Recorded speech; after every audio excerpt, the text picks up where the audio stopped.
Welcome back বন্ধুরা, চলে এসেছি আরও একটি নতুন ভিডিও নিয়ে। আর আজকে আমি রয়েছি ডায়মন্ড হারবার নতুন জেটি বা ডায়মন্ড হারবার মৎস্য বন্দরে, যেখানে কিন্তু সমস্ত ট্রলারগুলি ফেরে আর এখানেই মাছ তোলা হয়। তারপরে সেই মাছ চলে যায় কিন্তু সোজা ডায়মন্ড হারবার নগেন্দ্র বাজারে।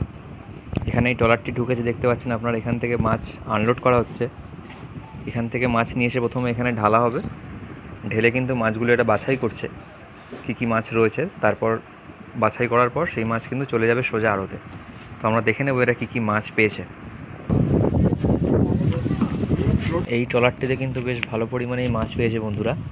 আর আপনারা দেখতে পাচ্ছেন এখানে কিন্তু ইলিশ মাছগুলোকে গ্রেডিং করছে এরা, বড় ছোট হিসেবে ইলিশ মাছই নামছে। এখানে সব ইলিশ মাছই দেখতে পাচ্ছেন এই ক্যারেটগুলোতে। তো বেশ ভালো পরিমাণে ইলিশ মাছ পেয়েছে আর এগুলো ঢেলে এখন গ্রেডিং করছে এরা। সাইজ কিন্তু বেশি বড় নয়, 300-400 ওজনের মাছ হবে। তো আপনাদের ভিডিওগুলো কেমন লাগছে অবশ্যই জানাবেন কিন্তু। আর ভালো লেগে থাকলে অবশ্যই এটা সাবস্ক্রাইব করে দেবেন। এখানেও বিভিন্ন ধরনের মাছ রয়েছে, ঢেলা মাছ, ভোলা, এদিকে কাটা মাছ, সাইটিং। এই যে ঢেলা মাছগুলি বেশ ভালো সাইজের রয়েছে। আর এখানে রয়েছে লোটে। লোটে মাছ আমাদের সকলের প্রিয়। আর এখানে হরজাই মাছগুলো এরা বাছাই করছে। আর কী কী মাছ রয়েছে দেখবো এদিকে। এখানেও ঢেলা মাছ রয়েছে। এখানে কিন্তু রয়েছে বন্ধুরা সামুদ্রিক কাঁকড়া।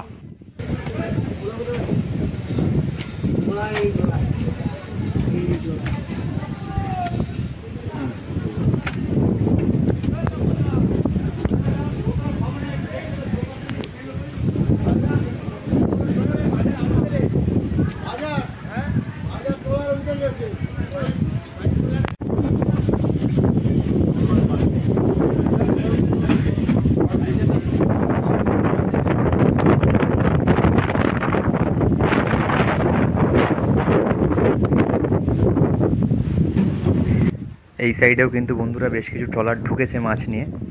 তো আমরা দেখবো এখানে কী কী মাছ পেয়েছে এরা। এখানে কিন্তু মাছ এরা তুলে সাজিয়েছে ট্রলারের ওপরে, এবার ওপরে তোলা হয় মাছগুলো। এরাও কিন্তু বন্ধুরা বেশ ভালো পরিমাণে ইলিশ মাছ পেয়েছে, এই জন্য এরা বরফ করে দিয়েছে আগেই, কারণ ইলিশ মাছটা বরফ করা খুব দরকার, দামি মাছ। তো সেই কারণেই এরা বরফ করে দিয়েছে আগে থেকে। দেখুন বেশ ভালো পরিমাণে বরফ দিয়ে রেখেছে, তারপরে এগুলো তোলা হচ্ছে ওপরে। তো দেখা যাক কীরকম কী দাম হয় আরও গিয়ে যখন ভিডিও করবো।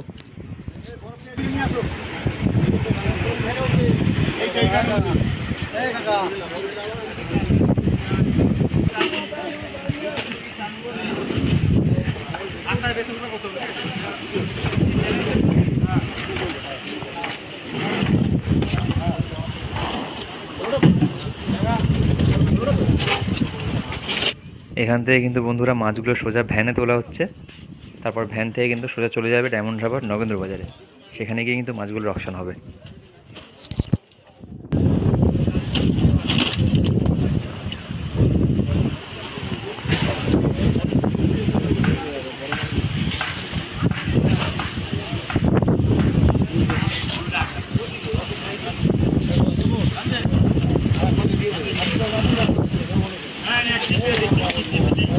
এই ট্রলারটি থেকে মাছ আনলোড হয়ে যাওয়ার পরেই কিন্তু বন্ধুরা বরফ চলে এসছে। ট্রলারটি কিন্তু আবার ছেড়ে দেবে মাছ ধরতে যাওয়ার উদ্দেশ্যে।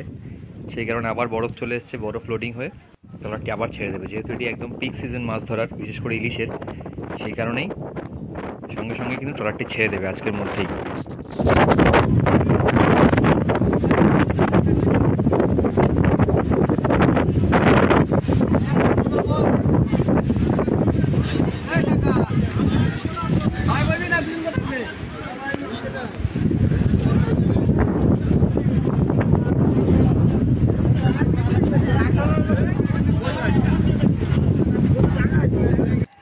এইদিকে যে ট্রলারগুলি দাঁড়িয়ে রয়েছে বন্ধুরা, এগুলি কিন্তু ছাড়ার প্রস্তুতি নিচ্ছে। ট্রলারের সামনেটা ধুয়ে পুজো হয়ে কিন্তু ট্রলারগুলিও ছেড়ে যাবে মাছ ধরার উদ্দেশ্যে। আর এখানে কিন্তু আরও একটি ট্রলার এসছে, এখানেও এরা মাছ আনলোড করছে।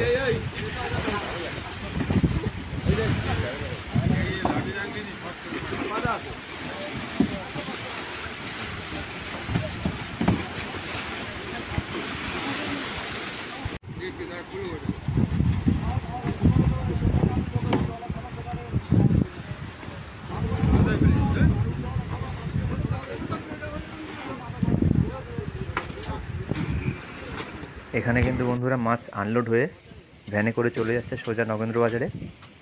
তো আমার ভিডিওগুলো আপনাদের কেমন লাগছে এটা কমেন্ট করে জানাবেন। ভালো লেগে থাকলে অবশ্যই এটা সাবস্ক্রাইব করে শেয়ার করে দেবেন। ভালো থাকবেন, অসংখ্য ধন্যবাদ।